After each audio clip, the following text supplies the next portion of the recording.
Semua orang mempunyai cita-cita ingin masuk ke dalam surga.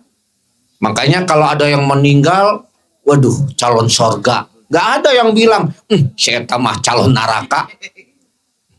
Gak ada. Ya, seorang artis saja barusan kemarin meninggal, calon surga. Orang Nasrani meninggal dunia, kembali ke Bapak di surga. Semuanya ingin masuk surga.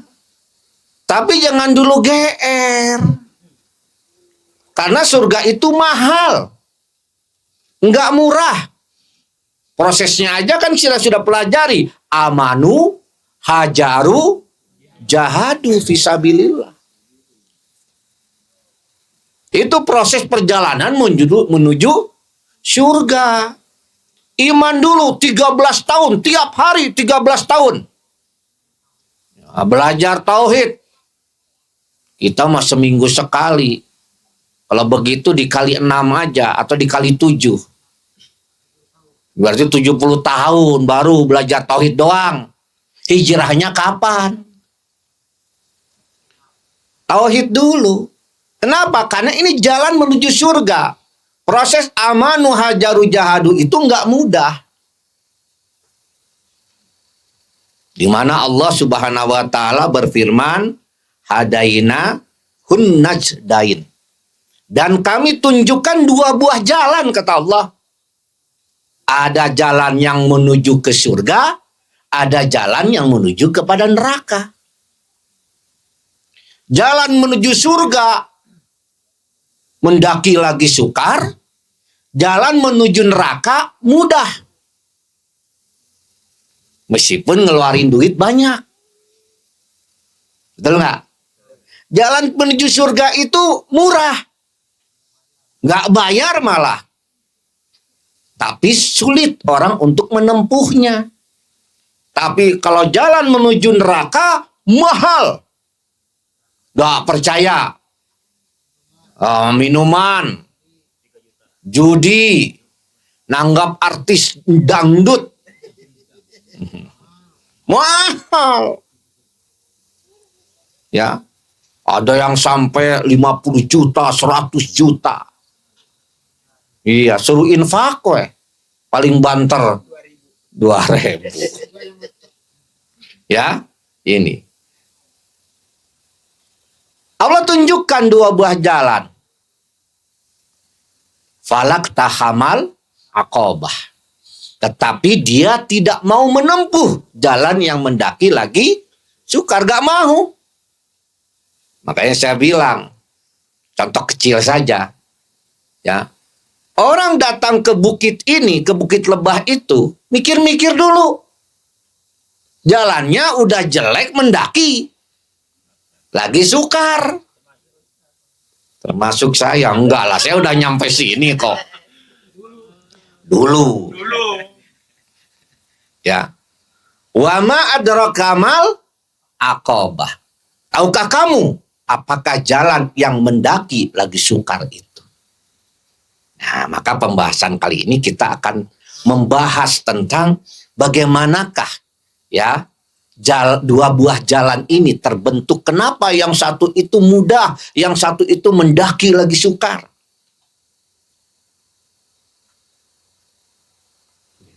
Ada sebuah hadis, kita ambil potongannya dulu ya. Nanti kita akan bicara lengkapnya. Dari Anas bin Malik radhiyallahu anhu bahwasanya Rasulullah SAW bersabda, huffatil jannatu bil makarih. Surga itu diliputi perkara-perkara yang dibenci oleh jiwa. Jadi surga itu dikelilingi, ya, huffat, dikelilingi oleh perkara-perkara yang nggak disukai oleh jiwa kita. Apalagi menempuh amanu, hajaru, jahadu. Nggak mudah.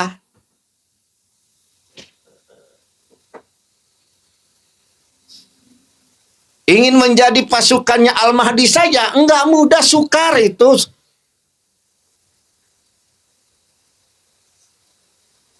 Betul nggak? Iya, jangan dianggap enteng. Berdarah-darah. Kalau nggak dibina tauhidnya dulu, nggak bakalan sukses. Saya jamin itu.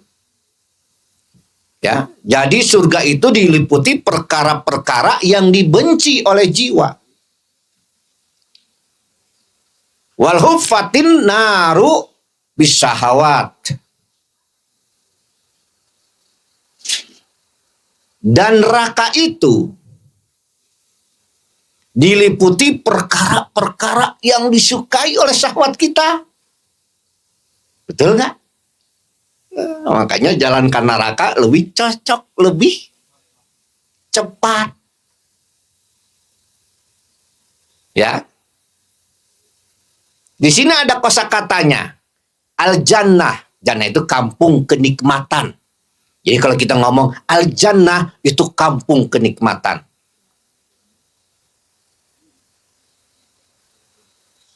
Bu Fida, kalau di jannah nanti ada singkong? Enggak ada. Lebih enak daripada yang di bukit. Lebih besar. Wah, singkongnya lebih besar. Ya. Gak perlu direbus, gak perlu nanam. Tinggal makan, pengen tinggal makan. Gak usah masak. Ya. Gak takut sama kolesterol. Gak takut. Ya. Gak ada babi di sana. Gak bakalan miara anjing yang kabur akhirnya anjingnya ikut babi. Al-makari. Al-makari itu adalah perkara-perkara yang dibenci oleh jiwa. Berupa ketundukan, ketaatan terhadap peraturan-peraturan Allah. Nggak suka orang itu. Nggak ada yang, alhamdulillah, sama saya mah suka sekali sama saum. Nggak ada. Ada nggak yang begitu? Ya. Kata Pak siapa? Pak Ruslan, Abu Fida. Saya mah kalau nggak sholat itu gelisah. Ya. Saya tuh kalau nggak sholat itu gimana gitu ya. Perasaan tuh hampa banget. Ada yang begitu? Ada? Wah, suka sama ibadah. Mantap itu jiwanya.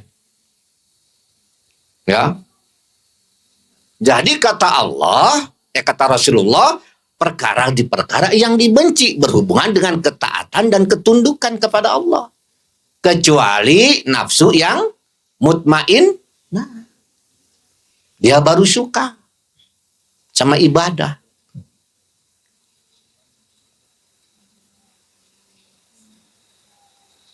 Rasulullah itu kalau sholat tahajud itu kakinya sampai bengkak-bengkak.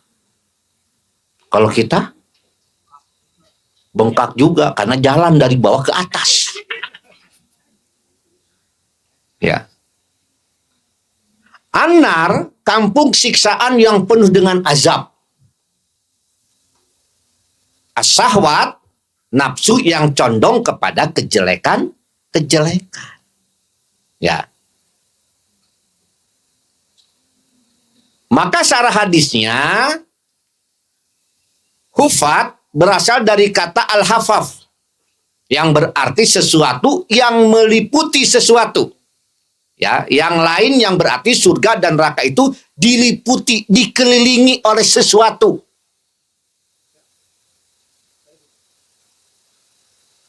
Kalau dalam riwayat Bukhari, itu al-khufat diganti dengan hujibat. Yang berarti tabir. Ya, artinya sama aja. Jadi dikelilingi oleh tabir. Ya, itu.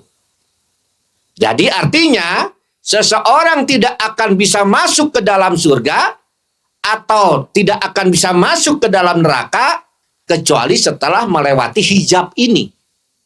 Hujibat ini, hufat ini. Baru bisa masuk. Yaitu perkara-perkara yang dibenci oleh jiwa dan perkara-perkara yang disukai oleh jiwa.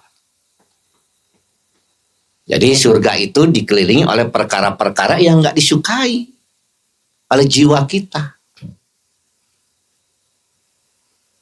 Ketaatan, ketundukan, samina wa atona itu nggak suka. Banyaknya menentang. Ya, itu. Maka seorang ulama bernama Ibnu Hajar rahimahullah, al-makarih, perkara-perkara yang dibenci jiwa, yaitu perkara-perkara yang dibebankan kepada seorang hamba, baik berupa perintah maupun larangan, di mana ia dituntut bersungguh-sungguh mengerjakan perintah itu dan meninggalkan larangan tersebut. Jadi bukan hanya mengerjakan, tetapi harus ada jahada, bersungguh-sungguh, serius. Seperti taklim sekarang ini, harus serius. Jangan ada yang ngobrol. Kalau ada yang ngobrol, berarti nggak serius. Ya, bersungguh-sungguh. Ini bentuk ketaatan dan ketundukan kepada Allah. Tapi kan baru 1 jam aja udah gelisah. Pantatnya panas. Udah gak mau diem. Gitu kan? Itu. Ya paku kan gitu kan. Penuh dengan kesulitan dan kesukaran. Yang akan ditemui oleh seorang hamba ketika dia menjalankan perintah dan larangan Allah. Apalagi nanti ingin menjadi pasukan Al-Mahdi. Ya. Itu. Sedangkan syahwat, perkara-perkara yang dilakukan untuk menikmati lezatnya dunia. Sementara syariat melarangnya. Karena perbuatan tersebut haram dikerjakan, maupun perbuatan yang membuat pelakunya meninggalkan hal yang dianjurkan. Hukumnya haram jadi. Tapi suka manusia.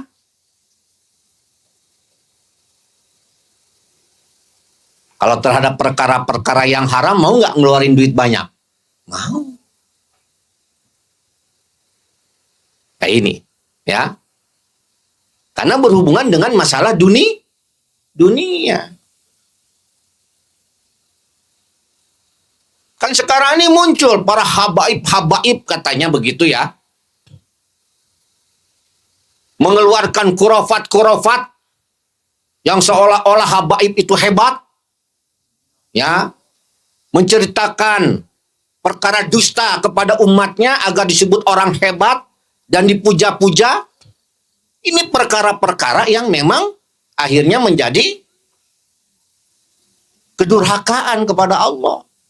Sehingga melebihi Allah dan Rasulnya. Ini banyak terjadi. Pengkultusan terhadap para syekh-syekhnya. Seolah syekh-syekhnya itu hebat. Padahal kagak. Indonesia ini kumaha abah. Muncak abah dihancurkan. Hancur ini. Nyuruh sama Allah. Ini. Ya. Yang anehnya, pengikutnya banyak. Kenapa? Karena dunia yang ditawarkan.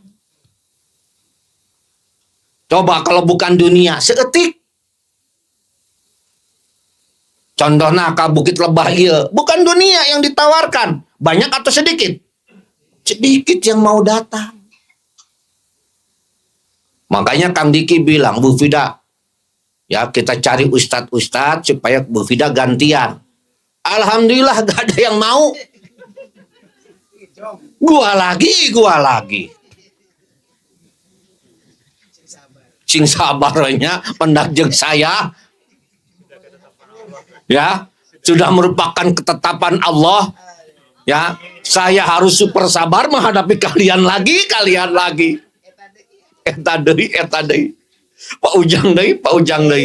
Pak Suhada deui. Unggal datang ka dieu teh masih jomblo keneh wae.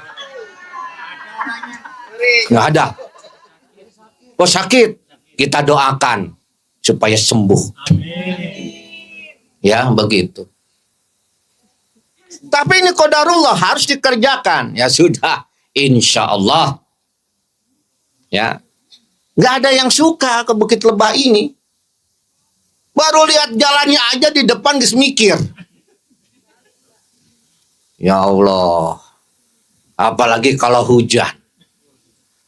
Ya, itu al-makarih, diliputi perkara-perkara yang nggak disukai oleh jiwa. Ya. Tapi kalau diundang ke Sepak Gracia, datang, dijamin merendam air panas. Betul gak? Ya, massage, pijit-pijit. Betul gak? Mandi air panas, massage, ditambah apa lagi? Karaokean. Bayar mahal, oke. Ya. Ke bukit gratis? No.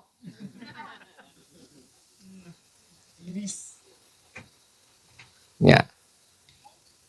Ini ya. Menurut Ibnu Hajar rahimahullah. Jadi al-makari perkara-perkara yang dibenci oleh jiwa. Nggak suka jiwa itu. Mendengar perintah dan larangan itu nggak suka jiwa itu. Pengennya ngeberontak. Ya, sedangkan syahwat itu adalah perkara-perkara yang disenangi oleh jiwa. Betul nggak? Ini. Nah, konteks hadis lengkapnya begini. Dari Abu Hurairah radhiyallahu anhu bahwasanya Rasulullah bersabda, ketika surga dan neraka diciptakan, Allah Ta'ala mengutus Jibril pergi ke surga supaya dan seraya berfirman, lihatlah ia dan perhatikanlah segala sesuatu yang aku sediakan bagi penduduknya kelak. Maka Nabi SAW melanjutkan, Jibril pun mendatangi, melihat dan memperhatikan segala nikmat yang Allah sediakan bagi penduduk surga. Kemudian Jibril kembali kepada Allah serta berkata, demi kemuliaanmu, tidak ada seorang pun yang mendengar tentang berita surga kecuali ingin memasukinya. Pasti. Bayangkan 72 bidadari. Ya. Bentuknya kayak apa tergantung ekspektasi kita. Karesepna orang naon. Makanan apa yang kita suka. Di dunia kita suka apa? Kata Pak Ujang, aku suka jengkol. Ada. Lebih enak daripada di dunia. Nggak bau.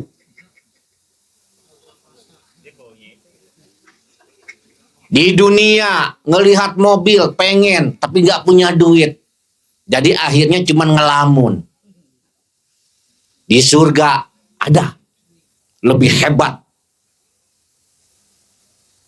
Kata Jibril, semua pasti orang ini pasti pengen masuk surga. Makanya kalau ada yang mati, kembali kepada Bapak di surga. Kan begitu ya? Kalau Nasrani kan? Begitu. Ya. Kemudian Allah memerintahkan surga. Sehingga ia diliputi perkara-perkara yang dibenci oleh jiwa. Nih, hufat nih. Di perkara. Jadi dikelilingi. Ya. Oleh perkara-perkara yang dibenci. Kata Allah, coba kamu Jibril, datang lagi ke surga.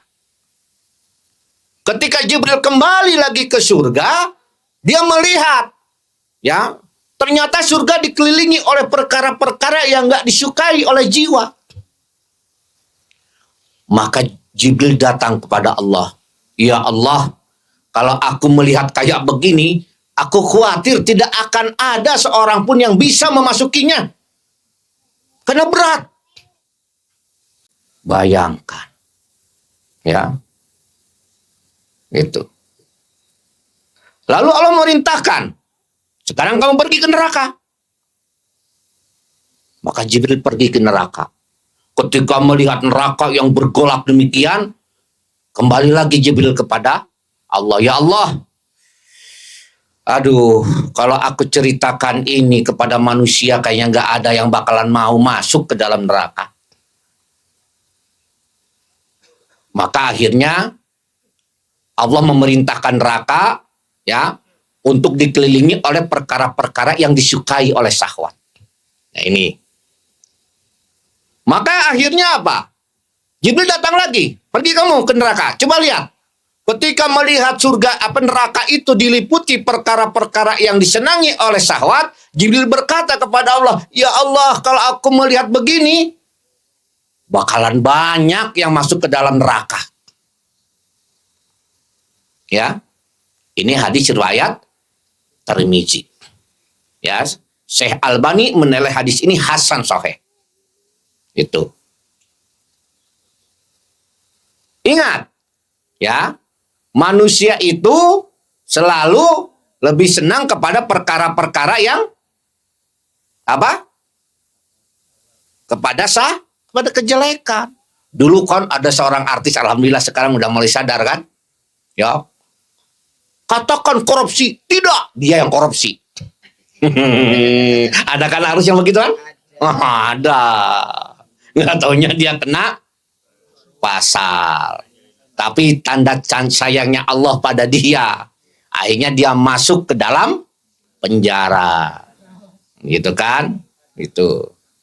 Maka dalam surat Yusuf ayat ke-53 ya, sesungguhnya jiwa manusia itu menyuruh pada kejelekan kecuali jiwa yang dirahmati Tuhanku.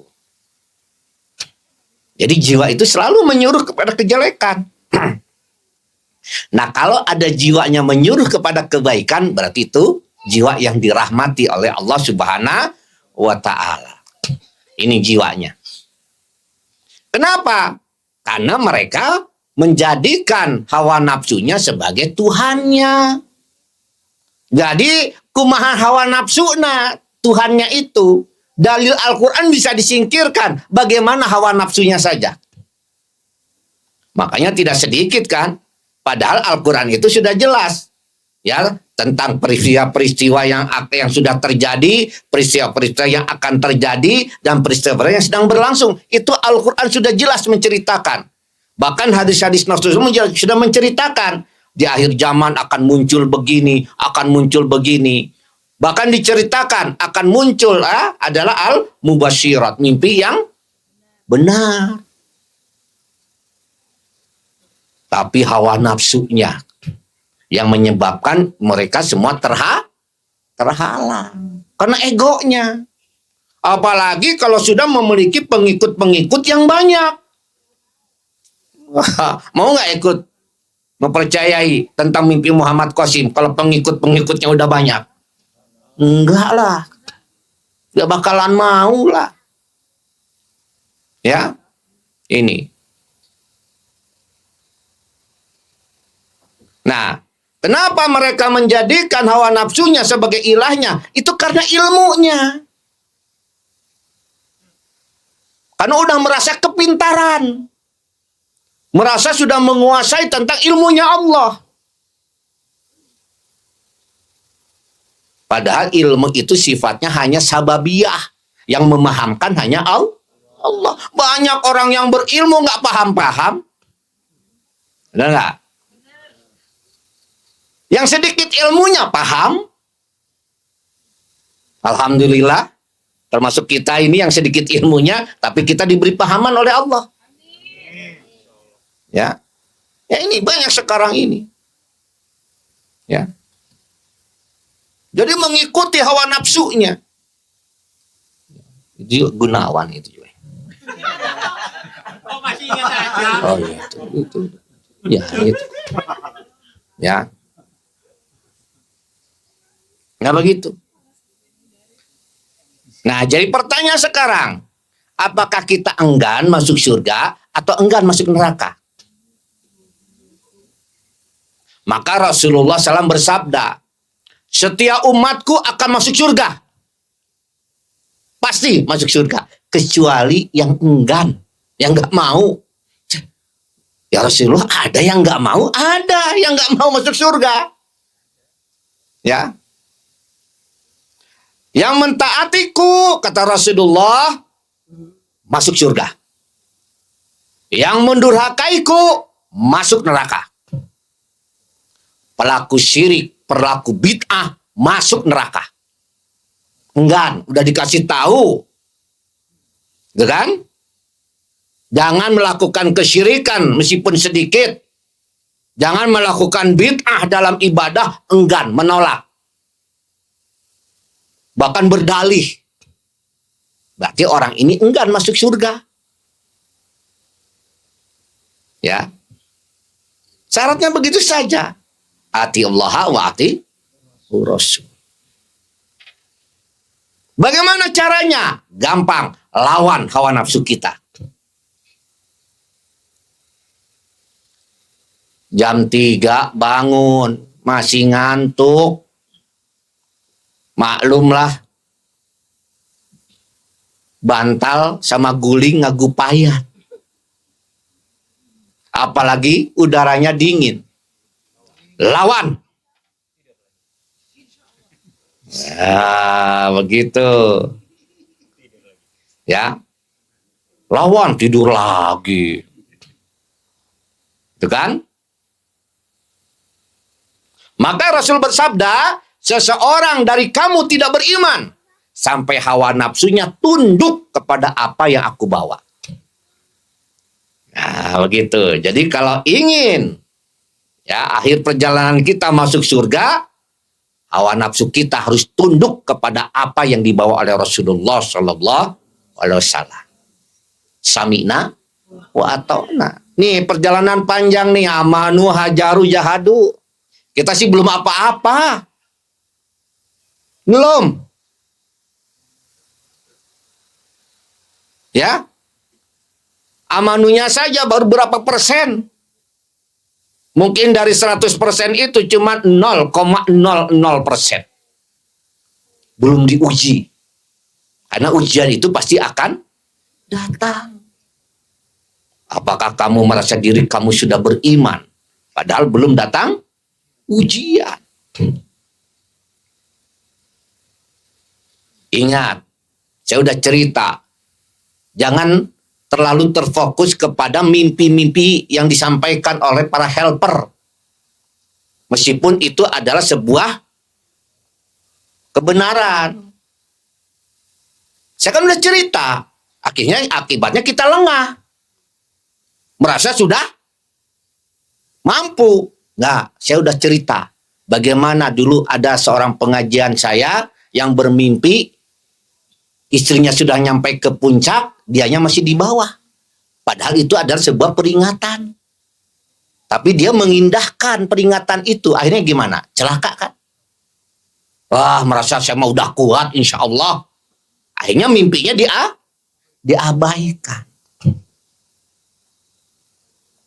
Mubasyirat itu ya adalah sebuah informasi agar kita ini lebih berhati-hati menghadapi akhir zaman.